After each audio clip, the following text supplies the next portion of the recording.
Another question that we have is from my guy, market_creators on Twitter. He asks, who's the biggest contract con artist in today's NFL as a QB? Watson, Wilson with the Broncos, Daniel Jones, Hurts. This is a really good question. So, just who are the NFL's biggest scam artists right now? We got to start with Deshaun Watson. 230 mil fully guaranteed. He's the reason why these owners are going to be really reluctant to give fully guaranteed money to a black quarterback. Not trying to be racist about it, just being honest about it, man, because they paid Deshaun Watson all this money. They gave up the farm to get him, and he got outplayed by Joe Flacco, man. Deshaun Watson, his two best games have come against the Tennessee Titans and the fourth quarter against the Baltimore Ravens last season. That was it. The Cleveland Browns have been getting scammed by Deshaun Watson because they thought that trading for Deshaun Watson was going to be the missing piece to help propel them to becoming a legitimate Super Bowl contender. And ever since they've made this trade, it looks like an even bigger mistake, not just making the trade, but making the decision to replace Deshaun Watson with Baker Mayfield. Baker Mayfield was better this season with this past season, with the Tampa Bay Buccaneers than what Deshaun Watson has been with the Cleveland Browns and the few amount of action that he's played with this team. And that's another problem with the Cleveland Browns. You barely see him in fucking action.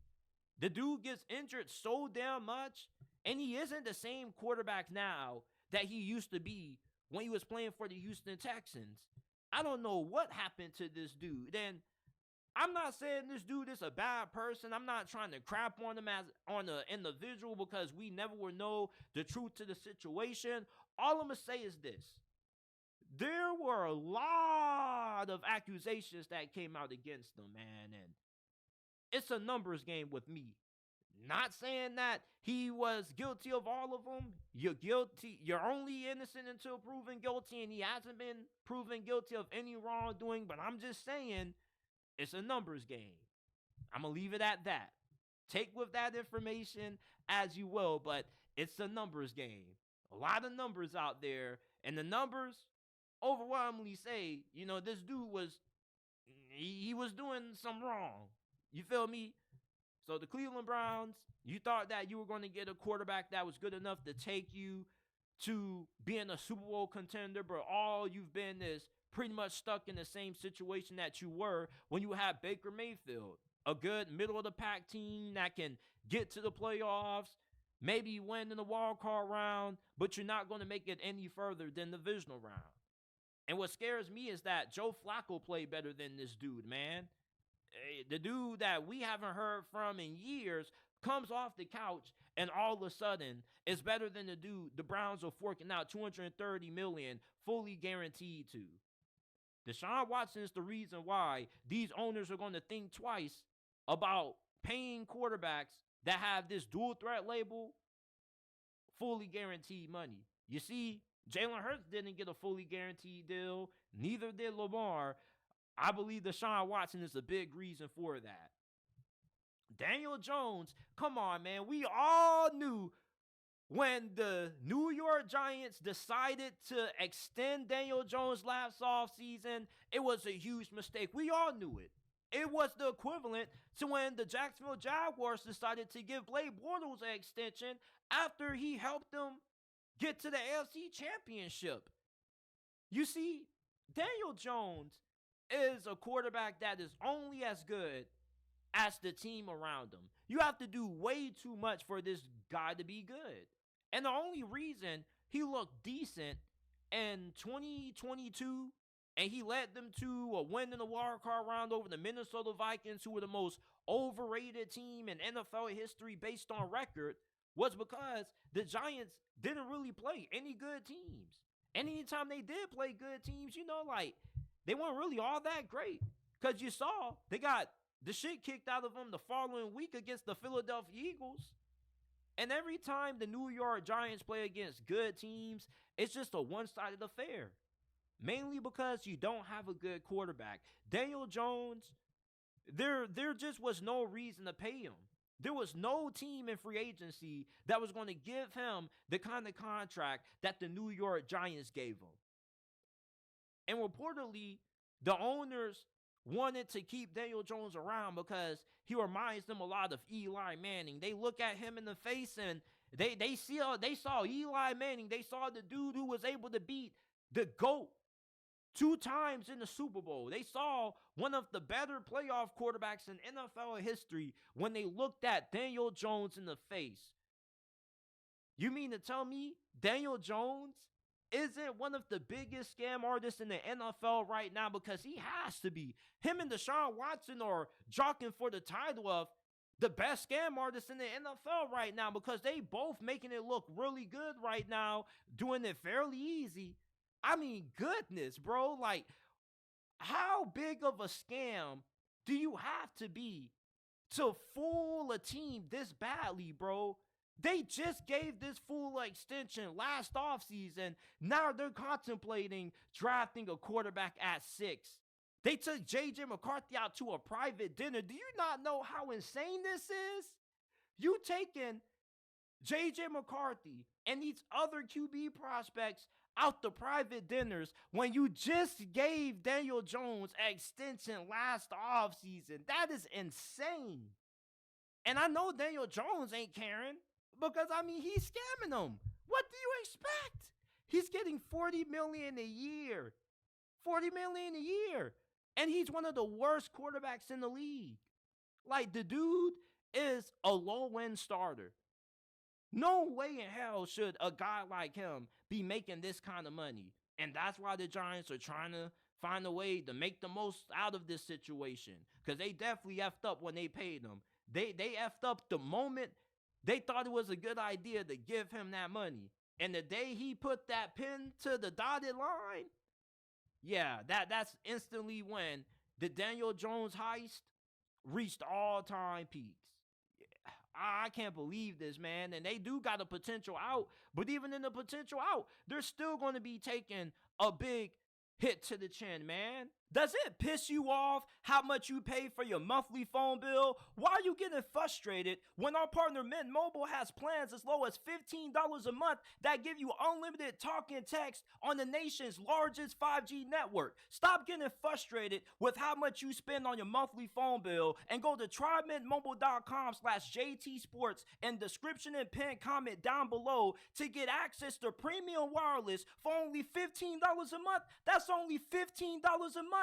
Switching to Mint is easy. It only takes 15 minutes to do. If you're pissed off with how much you pay for your monthly phone bill, switch to Mint Mobile today and go to trymintmobile.com/JTSports in description and pin comment down below to get premium wireless for only $15 a month. Stop getting upset with how much you spend on your monthly phone bill and switch to Mint Mobile today. Jalen Hurts. It seems like every time you pay these dual threat quarterbacks, other than Lamar Jackson, they always disappear. Jalen Hurts, man, he has to be the most overhyped quarterback in the league right now. At one point last season, people consider him to be the front runner for MVP when his stats were largely inflated thanks to the quarterback tush push or the QB sneak. The dude got outplayed by Drew Lock. I'll never forget that. Monday Night Football, Drew Lock engineers a 92-yard, 10-play game-winning touchdown drive. Unbelievable. Jalen Hurts not just got outplayed by Drew Lock, but he got outplayed by Baker Mayfield, man. Who saw that coming? And you can say, oh, JT, is one season. Like, we saw Jalen Hurts go toe-to-toe with Patrick Mahomes in the Super Bowl. Yeah, that was when they had Shane Steichen. Shane Steichen, the same dude who nearly made it to the playoffs with Gardner Minshew being his starting quarterback for the majority of the season. The same dude who took the quarterback who had the boomer bust label on Anthony Richardson and had him balling, playing better than what he ever did at Florida. Yeah, that was the dude who was calling the plays for Jalen Hurts. Also was the same guy who was the offensive coordinator for Justin Herbert his rookie season, which is the second best rookie season in NFL history behind what C.J. Stroud just did. Everywhere Shane Steichen goes, success seems to follow him. We seen Jalen Hurts the first season without Shane Steichen, and Jalen Hurts is the sixth highest paid quarterback in the National Football League, right? Didn't look like it last year. When you're one of the highest paid quarterbacks in the game, you're supposed to elevate your team. You're supposed to be able to elevate the dude calling the plays. You can turn a bad play call into a good play call, and a good play into a great play. Because that's what great quarterbacks do. They have the ability to elevate. They can do more with less. I didn't see that out of Jalen Hurts. Was he playing through some injuries? Yes, he was. Did he have his moments, like in the second half against the Bills and the Chiefs? Yes, he did. But after that 10-1 start, boy, it was real scary. Real scary. And I picked the Buccaneers to win in that wild card game. But then I changed my mind the last 5 minutes of the game because I was like, you know what? There's no way Jalen Hurts is going to lose to the Buccaneers and Baker Mayfield. No way. Jalen Hurts, the dude who went toe-to-toe with Patrick Mahomes in the Super Bowl last year, is going to go out losing to Baker Mayfield. He went out losing to Baker Mayfield. Don't care about the injuries because Baker Mayfield is playing through an injury too. Everybody's injured late in the season. It comes down to who wants it more, who has more grit. If it wasn't for all those tush-push touchdowns, man, Jalen Hurts' 2023 campaign wouldn't be looking all that good. I like Jalen Hurts. I still think that he can shake back, but he may not be as good as what we may have thought he was after that Super Bowl performance against Patrick Mahomes when they lost that game. Now, Daniel Jones, Jalen Hurts, who's next on the list, man? Derek Carr. Derek Carr, he's not as big as a scam artist as Jalen Hurts and Daniel Jones and Deshaun Watson. But, I mean, they're paying this dude a lot of money to just be an average quarterback, to just be a check down Charlie. Derek Carr doesn't push the football downfield. He doesn't take a lot of shots pushing the football vertically downfield. Also, he's just one of those QBs that, he's just going to take what the defense gives him. And that's the problem when you go up against the elite defense. Because when you do face the elite defense, your offense has no chance in hell. They got a really young, nice up-and-coming offensive coordinator that they hired to replace their previous OC and Pete Carmichael, who was with the franchise since Sean Payton first arrived to NOLA in 2006. And I do agree that Pete Carmichael's play calling was not good, but Derek Carr, all the dude does is throw checkdowns to Alvin Kamara and occasionally hit Chris Olave on a deep ball downfield. But when Jameis Winston was in for the limited action that he was in the game for and replaced the Derek Carr when he was dealing with his injury problems, the Saints offense was way more explosive. More turnover prone, absolutely, but more explosive. If your offense can have that level of explosiveness out of Jameis Winston, your backup, and you can't get that out of Derek Carr, that's problematic.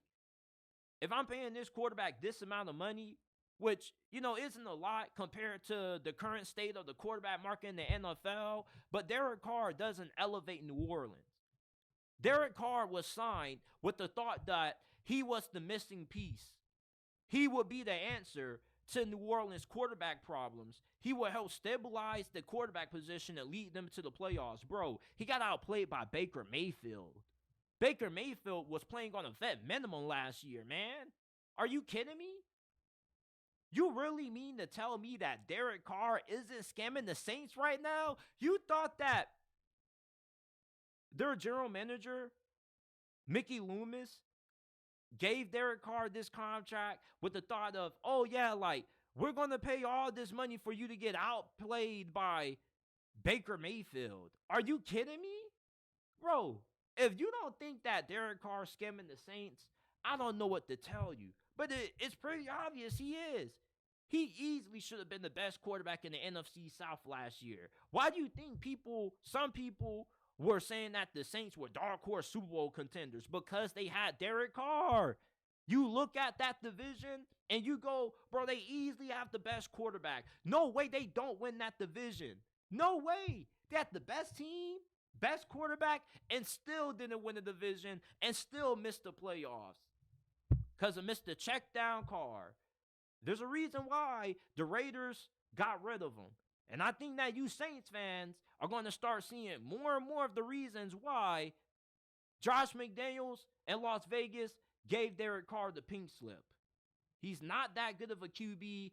He's not going to lose you games, but he's not going to win you a lot of games. And lastly, you can't have a biggest scam artist list without including Dak Prescott, man. You talk about somebody who is scamming their franchise, somebody who has their team down to their knees at the bag of any of their commands. It's Dak Prescott, bro. Like, he runs Jerry Jones and the Dallas Cowboys. Now, for the first time ever, it seems like the Dallas Cowboys are willing to kind of test the waters a little bit with Dak Prescott and risk the possibility of him hitting free agency if he has another good year this season. And the problem with Dak Prescott that makes him such a scam artist is that this is what he's going to do. He's going to have another good regular season campaign. You feel me? He's going to be in the MVP discussion, and then he's going to stink it up in the playoffs.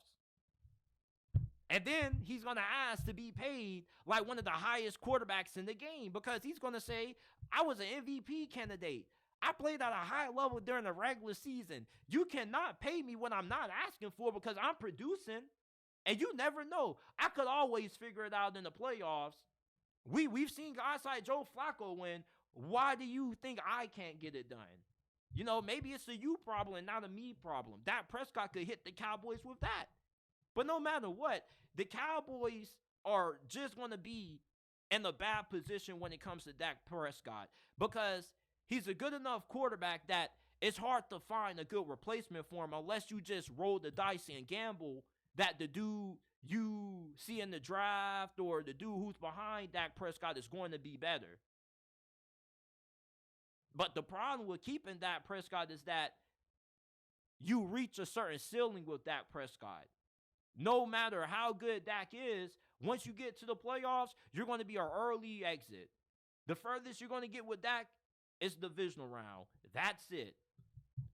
And when you're paying somebody 50 to 60 million a year, I need you to be good enough to lead me to a Super Bowl. I can't be making you one of the highest paid quarterbacks and you don't play like one in the postseason. Does that make any sense?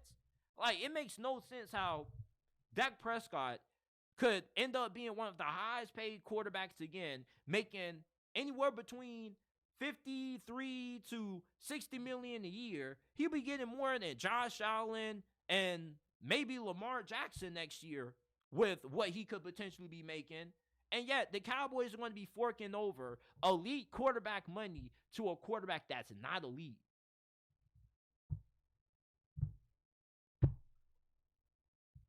They're going to be forking out, paying elite quarterback money to a quarterback that's not elite. Dak Prescott could be getting more than Lamar Jackson, Josh Allen, Justin Herbert, Joe Burrow potentially. With the extension, that could be record-setting. But he's not in the same tier of any of those guys, but he's going to get paid like one. This is the NFL's biggest scam artist right now, people. The quarterbacks that are scamming their current franchises. Dak Prescott. We got Jalen Hurts, Derek Carr. We got Daniel Jones, Danny Dimes. They should have signed them for them dimes. And Deshaun Watson. Who got left off this list of quarterbacks that are scamming their current franchises right now? Leave your comments down in the comment section down below. Who was on this list? Who shouldn't be on this list? Do you think that Derek Carr isn't scamming the Saints? Are you crazy and think that Deshaun or Danny Dimes aren't scamming their teams? Leave your thoughts down in the comment section down below.